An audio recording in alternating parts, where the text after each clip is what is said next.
جس میں انہوں نے معافی کا ذکر کیا ہے، اس کے بارے میں ہم خداوند کے کلام میں سے سنیں گے، اور میں گزارش کروں گا کہ بھائی طارق خداوند کے کلام میں سے اس پیغام کو ہمارے سامنے رکھیں جو خداوند یسوع مسیح کے پہلے کلمے کی روشنی میں ہے۔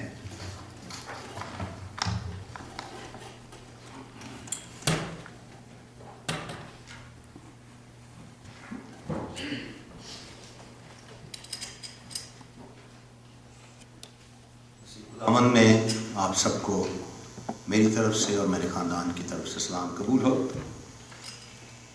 پہلا کلمہ جس کا حوالہ ہم پڑھیں گے لوکا رسول کی انجیل، اس کا 23 باب اور اس کی 34 آیت۔ لوکا رسول کی انجیل، اس کا 23 باب اور اس کی 34 آیت۔ اور یہاں یوں لکھا ہے، یسوع نے کہا، اے باپ ان کو معاف کر، کیونکہ یہ نہیں جانتے کہ کیا کرتے ہیں۔ یسوع نے کہا، اے باپ ان کو معاف کر، کیونکہ یہ نہیں جانتے کہ یہ کیا کرتے ہیں۔ ہم دعا کریں۔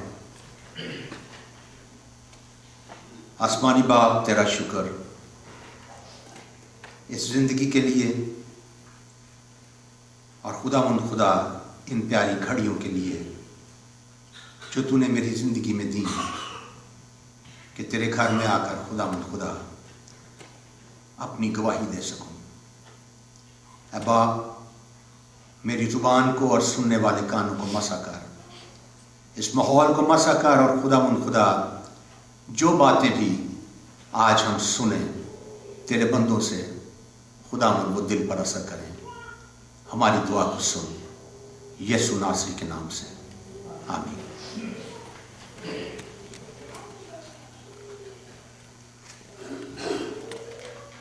گڈ فرائیڈے یا مبارک جمعہ، یہ پوری مسیحی دنیا میں بڑے ہی عقیدت اور احترام کے جذبے کے ساتھ منایا جاتا ہے۔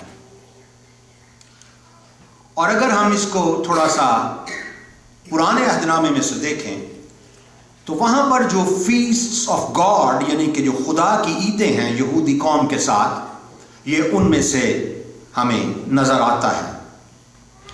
یہ تقریباً 9 فیسٹس ہیں جو خدا نے اسرائیل قوم کے ساتھ باندھے، کچھ لوگوں نے اپنے طور پر اور کچھ خدا باپ نے۔ لیکن ان میں سے جو 3 فیسٹس ہیں، یعنی کہ feast of Passover, feast of Pentecost اور فیسٹ آف ٹیبرنیکل، یہ 3 جو عیدیں ہیں یا 3 جو فیسٹ ہیں، ان کے لیے ضروری تھا کہ اس کے ساتھ زیارت بھی ہو۔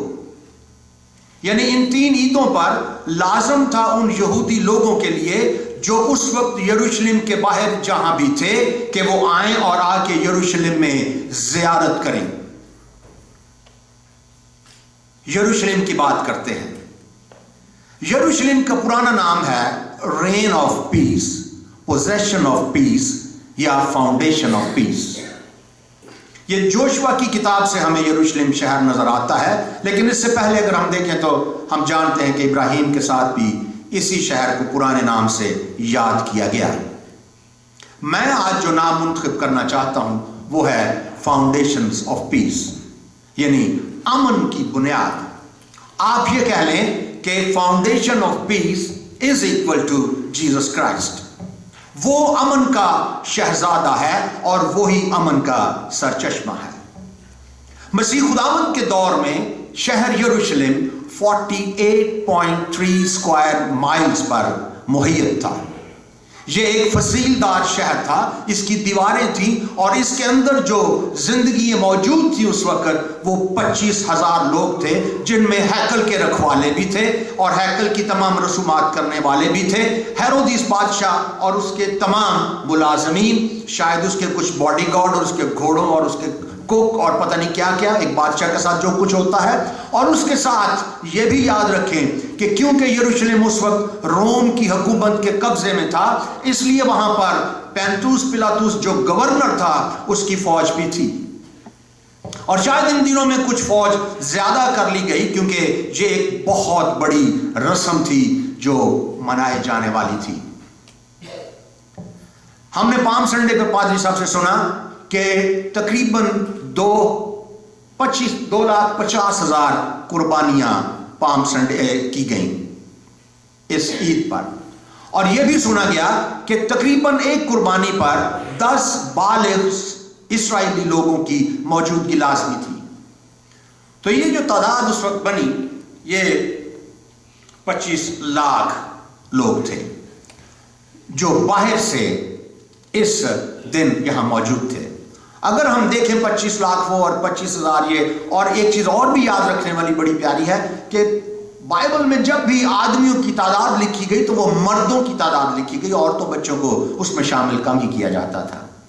सो मेरे हिसाब से ये लाखों की तादाद में लोग थे, और ये भी आप याद रखिए कि ये सारे लोग इस 48 या 50 स्क्वायर माइल्स में पूरे नहीं आ सकते। वहां उनके गोडाउन्स भी थे, राशन रखने की जगह भी थी, उनकी छावनियां थी, उनका असला था। तो अब ये लोग कहां थे? ये लोग उस यरूशलेम शहर के इर्द गिर्द तमाम उसके दरवाजों के सामने खैमा बस्तियां लगा के और उसमें मौजूद थे, क्योंकि ये एक दिन का फेस्टिवल नहीं था, ये तकरीबन 2 हफ्ते पर मुहित एक फेस्टिवल था। और बहुत से यहूदी जो हैं वो यरूशलेम के शहर की चार दीवारी के इर्द गिर्द बैठे हुए हैं, और ये अकेले नहीं हैं, इनके साथ बहुत से लोग हैं जो अपने जानवरों को बेचने आए हैं, बहुत से लोग हैं जिन्होंने वहां कारोबार के लिए अपने सामान को लेके आए हैं। कोई कपड़े लाया, कोई मसाले लाया, किसी ने होटल खोला, कोई कुछ बेच रहा है। और ये हमें पता चलता है कि जब मसीह खुदावंद संडे के दिन गए तो उन्होंने हैकल में जाके किसके टेबल फेंके थे? मनी चेंजर्स के, क्योंकि बहुत सी जगहों से लोग अपना अपना पैसा लेकर आए और यहां वो मनी को चेंज करते और अपनी पसंद की चीज को खरीदते और बेचते। और ये एक बड़ा मुनाफा बख्श दिन था यहूदी लोगों के लिए जो इस यरूशलेम में थे, और खास तौर पर उन फकीहों, फरीसियों और उस हैकल के रखवालों के लिए जो कस्टोडियन थे, क्योंकि ये एक बड़ा पैसे वाला दिन भी था।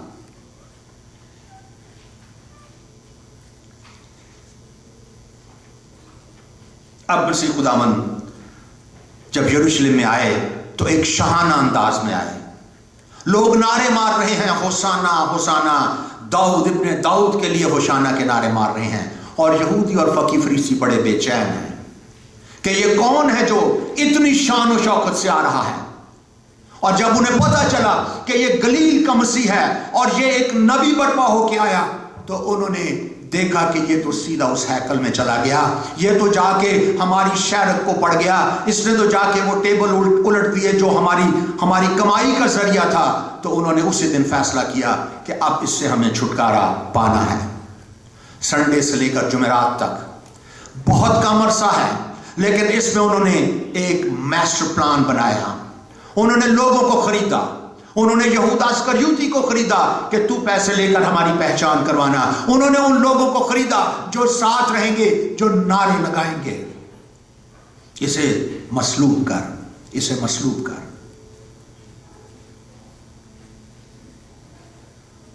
वो रात को उस बाग में गए, जिस बाग में मसीह अपने शागिर्दों को कहता है कि जागो और दुआ करो। वो सोने का वक्त था। लोग, शहर यरूशलेम के लोग जो नारे मारते हुए यीशु को लेके आए थे, वो मीठी नींद सो चुके हैं। लेकिन वो जाग रहे हैं जिन्हें पैसे दिए गए थे। वो इंतजार कर रहे हैं कि वो यीशु को लेके आए और हम आज जो पैसे लिए हैं इन्हें पूरा करेंगे। वो मसीह को बेचने वाला सिर्फ यहूदा इस्करियोती नजर नहीं आता, ये सारे लोग उसको बेचने वाले नजर आते हैं।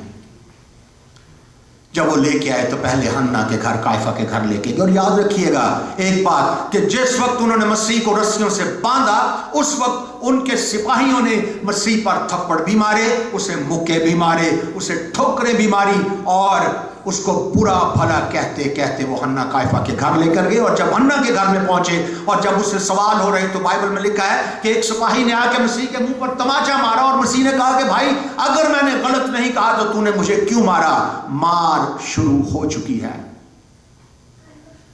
पहले हन्ना के दरबार में मसीह मुजरिम बन के हाजिर होता है, फिर पिलातुस के दरबार में मसीह मुजरिम बन के जाता है। लोग साथ हैं जो नारे मारेंगे। जब पिलातुस देखता है कि ये यहूदी है तो इसे यहूदियों के बादशाह यानी हेरोदीस के पास जाना है। मसीह हेरोदीस के पास जाते हैं। हेरोदीस मुश्ताक है कि मैं इस बंदे के मोज से देखूं। वो उससे पता नहीं क्या क्या सवाल करता है, आप बाइबल पढ़ सकते हैं।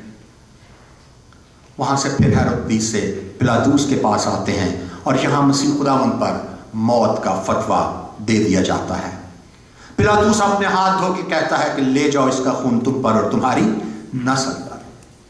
वहां जब इसको लेके जाते हैं मसीह को, तो आपको ये याद होगा कि पिलातुस के सिपाहियों ने मसीह के साथ जो हद तक आमेज सलूक किया कि सबसे पहले उसके कपड़े उतार कर उसे एक किरमजी चोगा पहनाते हैं। उसे चोगा पहनाने के बाद उसके सर पे एक कांटों का ताज रखते हैं। ताज रखने के बाद उसके हाथ में एक सरकंडा पकड़ाते हैं, शायद किसी पत्थर पर बिठाते हैं। कहते हैं कि तू बादशाह सलामत है। झुक झुक कर ठट्ठे मार के उसे सलाम करते हैं। और बाज ने तो उसके आंखों पर कपड़ा बांध दिया और उसे थप्पड़ मारते थे और कहते थे कि बता तुझे किसने मारा है, तू नबी है तो बता।